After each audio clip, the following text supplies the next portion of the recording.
મોરબીમાં ગઈકાલે Parshottam રૂપાલાનો road show યોજવામાં આવ્યો હતો તેમજ મહાસભા યોજવામાં આવી હતી। ત્યારે આ રોડ શો અને મહાસભા દરમિયાન કોઈ પણ પ્રકારનો વિરોધ ન થાય તે માટે થઈને લોખંડી પોલીસ બંદોબસ્ત પણ ગોઠવી દેવામાં આવ્યો હતો।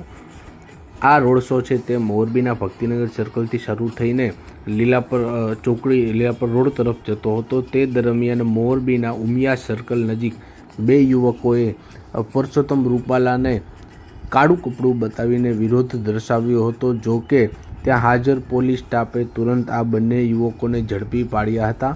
ત્યારે આ તબક્કે જ્યારે યુવકોએ આ વિરોધ કરવાનો પ્રયાસ કર્યો ત્યારે થોડીવાર માટે દોડાદોડી થઈ ગઈ હતી અને તાબડતોબ પરસોત્તમ રૂપાલાની કારને આગળ વધારવા માટે પોલીસે કવાયત હાથ ધરી હતી, પરંતુ જે બે યુવકો છે તેને પણ પોલીસે ઝડપી પાડ્યા હતા અને બંને યુવકો છે એમાંથી એક છે હરદીપસિંહ ઝાલા તેમજ એક છે દિવ્યરાજસિંહ જાડેજા। બંને યુવકોની પોલીસે અટકાયત કરી હતી અને આગળની કાર્યવાહી હાથ ધરી હતી। ત્યારે આ બનાવને પગલે થોડીવાર અફરાતફરીનો માહોલ પણ સર્જાયો હતો, પરંતુ પોલીસના બંદોબસ્તને કારણે આ જે વિરોધ છે તે માત્ર એક કપડું દર્શાવવા પૂરતો સીમિત રહ્યો હતો અને આગળ વધ્યો ન હતો।